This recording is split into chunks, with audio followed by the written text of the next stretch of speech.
Study IQ IAS, आपका selection हमारा mission. नमस्कार दोस्तों अमेरिका में इस समय आपको एक बड़ी कॉन्स्टिट्यूशनल क्राइसिस देखने को मिलेगी। एक तरफ है डोनाल्ड ट्रंप जो चाहते हैं कि इमिग्रेशन के ऊपर काफी सख्ती से कदम लिया जाए, लेकिन दूसरी तरफ है कैलिफोर्निया के गवर्नर। कैलिफोर्निया में एक बहुत ही इंपॉर्टेंट शहर आप सब जानते होंगे, लॉस एंजलिस में काफी तेजी से कदम लिया जा रहा है इमिग्रेशन के खिलाफ, और इसी को देखते हुए जो कैलिफोर्निया के गवर्नर हैं वो ट्रंप के खिलाफ हो गए हैं। और ध्यान रखिएगा, भारत में जिस तरह का फेडरलिज्म है उससे काफी डिफरेंट आपको अमेरिका में देखने को मिलेगा। मतलब अमेरिका में जो फेडरल स्ट्रक्चर है उसमें जो गवर्नर होता है और जो किसी स्टेट का मेयर होता है उसके पास कहीं ज्यादा पावर होती है। और ये आप देख सकते हो खबर, Trump deploys 2000 National Guard troops to Los Angeles amid growing anti ICE protest. तो इसको थोड़ा सा डिटेल में समझेंगे कि आखिरकार हो क्या रहा है। पिछले 1-2 दिन से आप लगातार सुन रहे होंगे कि कैलिफोर्निया के लॉस एंजलिस में बड़ी मात्रा में प्रोटेस्ट किया जा रहा है। जो राइटर्स हैं उन्होंने कुछ आगजनी की है, वो सब कुछ मैं आपको डिटेल से बताऊंगा। चलिए आगे बढ़ते हैं, लेकिन उससे पहले आप सबको बता दूं, आप में से जो भी लोग यूपीएससी 2026 की प्रिपरेशन कर रहे हैं, हमारा जो प्रतिज्ञा फाउंडेशन बैच है इसको जरूर अवेल करिएगा, क्योंकि इसकी सबसे खास बात है कि अगर आप सिर्फ प्रीलिम्स भी क्रैक करते हैं तो पूरा फीस आपका रिफंड कर दिया जाता है। ये बैच कल से 10 जून से स्टार्ट हो रहा है और इसका लिंक कमेंट सेक्शन में दिया हुआ है। यूज करिए ये कोड अंकित लाइव ताकि आप मैक्सिमम डिस्काउंट ले सकें। चलिए शुरुआत करते हैं। देखिए, सबसे पहले मैं आपको बता दूं कि आखिरकार लॉस एंजलिस में, अच्छा इसकी लोकेशन देख लीजिए, अमेरिका के वेस्टर्न कोस्ट में आप देखोगे तो काफी बड़ा स्टेट है, ये पूरा है कैलिफोर्निया। और जब भी अमेरिका में इलेक्शन होते हैं अक्सर आपने देखा होगा कैलिफोर्निया का जो वेटेज है वो काफी ज्यादा होता है। तो यहां पर कैलिफोर्निया में एक इंपॉर्टेंट सिटी है, दैट इज लॉस एंजलिस। तो वहीं पर बताया जा रहा है कि जो फेडरल डिपार्टमेंट है, अच्छा ध्यान रखिएगा, जब हम फेडरल डिपार्टमेंट की बात करते हैं तो बेसिकली हम सेंट्रल गवर्नमेंट की बात कर रहे हैं। कहने का मतलब है कि जो ट्रंप एडमिनिस्ट्रेशन है उनके ऑफिशियल्स की हम बात कर रहे हैं। तो जो US immigration and custom enforcement है उन्होंने पूरे लॉस एंजलिस में 6 जून के बाद से लगातार क्रैकडाउन करना स्टार्ट किया। मतलब बताया गया उनके द्वारा कि जो भी अनडॉक्यूमेंटेड इमिग्रेंट्स हैं उनके ऊपर रेड किया जा रहा है ताकि उनको पकड़ा जाए और उनको डिपोर्ट कर दिया जाए। जो भी क्रिमिनल बैकग्राउंड के इमिग्रेंट्स हैं उनको पकड़कर वो बाहर भेजना चाहते हैं। लेकिन यहां पर कई रिपोर्ट्स ऐसे आने लग गई जिसमें बताया गया कि जो इंडिविजुअल्स जिनका कोई भी क्रिमिनल हिस्ट्री नहीं भी है उनके ऊपर भी जानबूझकर क्रैकडाउन किया जा रहा है, जिसकी वजह से काफी ज्यादा पब्लिक आउटरीच देखने को मिला। अच्छा, यहां पर मैं आपको बता दूं कहां कहां पर क्रैकडाउन किया गया इमिग्रेशन ऑफिशियल्स के द्वारा। मतलब डोनाल्ड ट्रंप के अंडर में जो ऑफिशियल्स आते हैं इमिग्रेशन ऑफिशियल्स, उन्होंने कहां कहां पर ऑपरेशन किया। बताया जा रहा है कि कई सारे जो शॉपिंग एरियाज हैं लॉस एंजलिस में, जैसे होम डिपो हो गया, स्मॉल बिजनेसेस हो गए, वेयर हाउसेज हो गए, लॉस एंजलिस के आसपास जो नेबरहुड है वहां पर कहीं ना कहीं बड़े मात्रा में ऑपरेशन किया गया, जिसके तहत टोटल मैं अभी आपको बता दूं 118 लोगों को अभी तक अरेस्ट किया गया है। और यहां पर जो डिटेंशन का मेथड है, कुछ रिपोर्ट्स में बताया जा रहा है कि मोबाइल डिटेंशन वैन्स लाए गए जिसमें उन लोगों को भरा गया और उन लोगों को यहां पर डिटेन किया गया। इनफैक्ट यहां पर कुछ रिपोर्ट्स में यह भी बात सामने आ रही थी कि लोगों के अपीयरेंस के बेसिस पर, मतलब यहां पर जो लोग हैं, मान लो सपोज एशियन लोग हैं, तो उनको देखकर, अपीयरेंस को देखकर एक प्रकार से उनको रोकने की कोशिश की गई, उनको डिटेन किया गया। तो इस तरह की भी खबरें आई हैं जिसकी वजह से लोगों में काफी ज्यादा नाराजगी आ गई। एंड दैट इज वाई पूरे लॉस एंजलिस में आपको लगातार पिछले 2 दिनों से प्रोटेस्ट देखने को मिलेगा। यहां पर आप देख सकते हो कई सारे जो इमिग्रेंट राइट ग्रुप्स हैं, कई स्टूडेंट्स हैं, प्रोग्रेसिव ऑर्गेनाइजेशंस हैं, उन्होंने मोबिलाइजेशन स्टार्ट कर दिया एंड यहां पर पीसफुल प्रोटेस्ट कई जगहों पर किया। लॉस एंजलिस का जो इमिग्रेशन फील्ड ऑफिस है उसके बाहर, सिटी हॉल, लॉस एंजलिस का जो पुलिस डिपार्टमेंट हेडक्वार्टर है उसके बाहर जो प्रोटेस्टर्स हैं उन्होंने कई सारे स्लोगन्स लगाए, जैसे abolish ICE, let our people go. अच्छा ध्यान रखिएगा, बार बार जब मैं ये आइस कह रहा हूं तो आइस का सिंपल अर्थ है इमिग्रेशन एंड कस्टम्स एनफोर्समेंट, जो कि ट्रंप के अंडर में आता है डायरेक्टली। ठीक है, तो ये बेसिकली यहां पर अबॉलिश आइस की बात कही जा रही थी। फिर क्या होता है कि जून 6 की रात को पूरा जो प्रोटेस्ट है वो काफी ज्यादा एस्केलेट हो जाता है। जो प्रोटेस्टर्स हैं उन्होंने कई इंटरसेक्शंस पर यहां पर ब्लॉकेज स्टार्ट कर दिया। कईयों ने तो बताया जा रहा है कि जो प्लास्टिक बॉटल्स है वो फेंकना स्टार्ट किया। फायर वर्क धीरे धीरे स्टार्ट हो गया, कई गाड़ियों में आग भी लगाना स्टार्ट किया गया। एंड कई रिपोर्ट्स में यह भी बताया गया कि कई जो मास्क लगाए हुए एजिटेटर्स हैं वो भी सड़कों पर आ गए। उन्होंने पत्थर, ग्लास, इस तरह की चीज़ें फेंकना स्टार्ट की। कहीं कहीं पर तो जो मोल्टो कॉकटेल होता है, मतलब आग लगाने के लिए जो आपका बॉटल होता है, वो भी यहाँ पर फेंकना स्टार्ट किया गया। तो ये पूरा राइट्स जैसा सिचुएशन पूरे लॉस एंजलिस में आपको पिछले 1-2 दिनों से देखने को मिल रहा था। अच्छा, इन सारी चीज़ों को देखते हुए यहाँ पर लॉस एंजलिस की जो पुलिस डिपार्टमेंट है उन्होंने वार्निंग भी जारी की कि आप अनलॉफुल असेंबली कर रहे हो। लेकिन यहाँ पर जो फेडरल गवर्नमेंट है, फेडरल गवर्नमेंट मतलब ट्रंप एडमिनिस्ट्रेशन है, उनको ऐसा लगा कि जो लॉस एंजलिस की पुलिस डिपार्टमेंट है वो स्ट्रांगली एक्ट नहीं कर रही है, वो सख्ती से कदम नहीं ले रही है इमिग्रेंट्स के खिलाफ। और इसी को देखते हुए 7 जून को जो डोनाल्ड ट्रंप हैं उन्होंने डायरेक्शन दे दिया कि 2000 नेशनल गार्ड ट्रूप्स इसको डिप्लॉय किया जाएगा। ध्यान रखिएगा, नेशनल गार्ड ट्रूप्स मतलब सिंपल सी भाषा में मिलिट्री, मतलब आर्मी का यूज किया गया डोनाल्ड ट्रंप के द्वारा, and that is under title 10 of US code. अच्छा, यहां पर मैं आपको एक चीज बताता हूं जिसको लेकर काफी विवाद हो रहा है।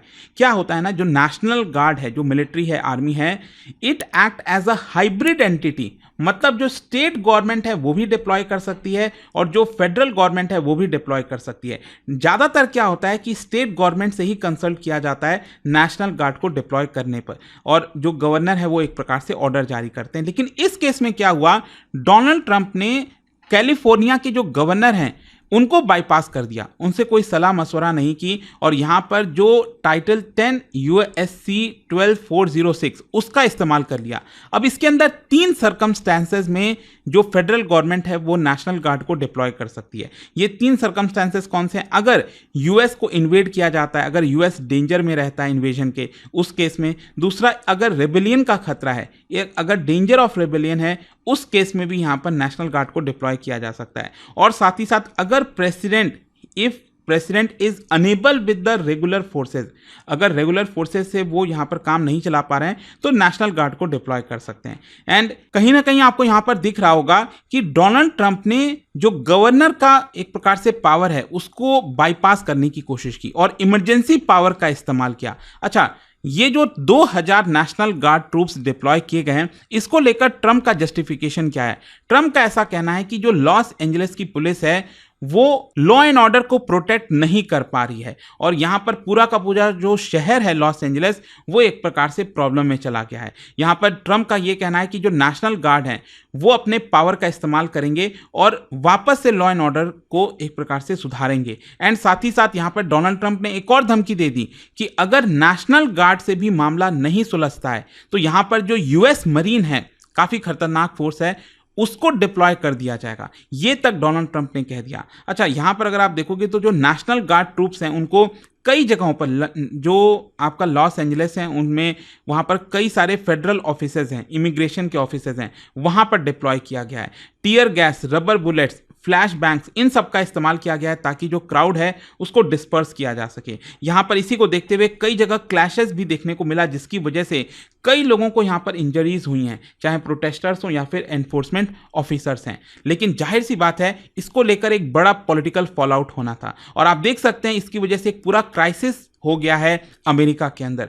क्राइसिस इसलिए है कि यहां पर जो कैलिफोर्निया के गवर्नर हैं वो डोनाल्ड ट्रंप के इस डिसीजन से खुश नहीं हैं। उनका कहना है कि ये अनकॉन्स्टिट्यूशनल है और प्रोवोकेटिव है।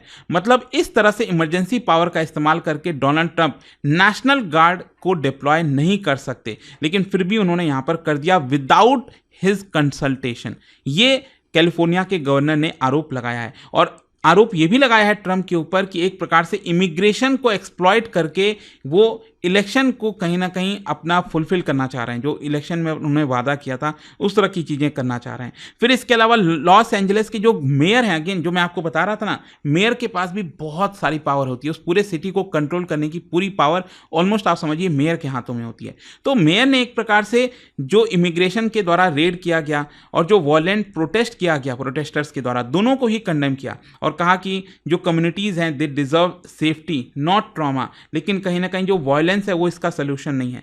तो एक प्रकार से वो कहीं ना कहीं मिडिल ग्राउंड लेने की कोशिश कर रहे हैं जो मेयर हैं। अच्छा, इसमें आपको थोड़ा सा एक कॉन्टेक्स्ट भी समझना होगा। ये जो प्रोटेस्ट है ना, ये काफ़ी डिफरेंट आपको देखने को मिलेगा पहले के मुकाबले।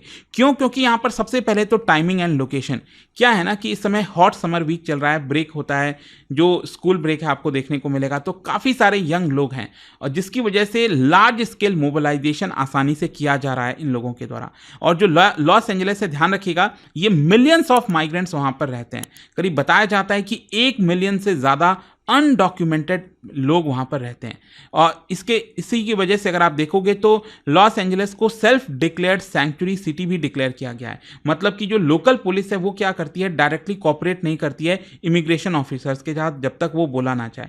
और यहाँ पर जो फेडरल रेड है उन्होंने इस चीज़ को इग्नोर कर दिया, एंड दैट इज़ वाई यहाँ पर इतना ज़्यादा आक्रोश आपको देखने को मिलेगा।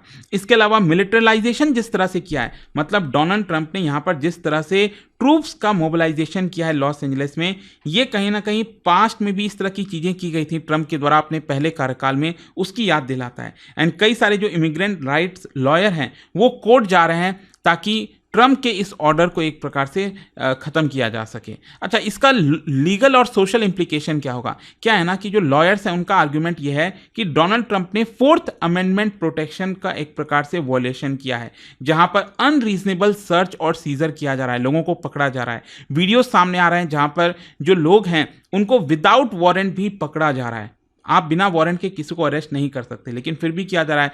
जब कोई पर्सन अगर वीडियो बना रहा है सामने वाले इमिग्रेशन ऑफिसर का, तो उसके ऊपर केस फाइल कर दिया जा रहा है, उसको अगेन अरेस्ट कर लिया जा रहा है। और जिस तरह से डोनाल्ड ट्रंप ने यहाँ पर ट्रूप्स का डिप्लॉयमेंट किया, ये एक डेंजरस प्रेसिडेंट सेट कर सकता है कि आगे आने वाले समय में कहीं पर किसी भी तरह से किसी भी राज्य में आप आर्मी को इस तरह से डिप्लॉय कर पा रहे हो। तो देखो, अब क्वेश्चन ये है कि करंट सिचुएशन क्या है। अभी मैं आपको बता दूं कि जो प्रोटेस्टर्स हैं वो थोड़ा सा शांत हो गए।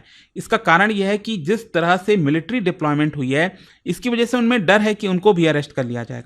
जो नेशनल गार्ड ट्रूप्स हैं वो अभी अलग अलग लोकेशंस पर उनको एकत्रित किया गया है ताकि यहाँ पर जो होमलैंड सिक्योरिटी है, जो ऑफिसर्स हैं, उनको सेव किया जा सके। और यहाँ पर जो डिपार्टमेंट ऑफ होमलैंड सिक्योरिटी, उन्होंने कहा है कि जो भी हमें रेड करना है वो ऑपरेशंस जारी रहेगा। और साथ ही साथ लॉस एंजलिस जो काउंटी और सिविल सोसाइटी ग्रुप्स है, उन्होंने लीगल एड देना स्टार्ट किया है। जो भी फैमिलीज अफेक्ट हुई हैं उनको फूड, शेल्टर, ये सारी चीज़ें वो दे रहे हैं।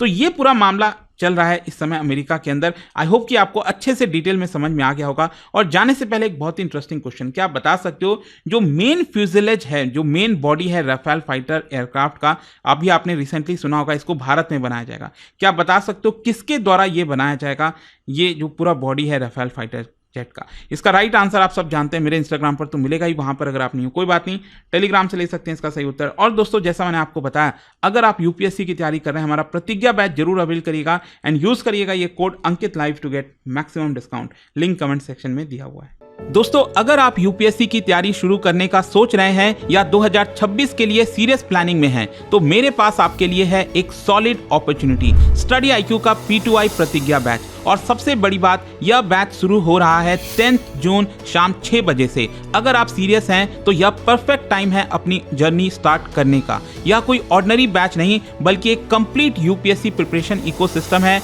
जिसमें मिलेगा 1000+ hours of live classes by India's best educators, one-on-one personalized mentorship, handwritten notes for smart and structured revision, PRP and MRP, prelims और mains residential program for focused learning, scholarship opportunities भी हैं। प्रीलिम्स क्लियर करो और पूरा fees वापस ले जाओ। हर महीने के टॉपर्स को 11,000 रुपीज का कैश रिवॉर्ड।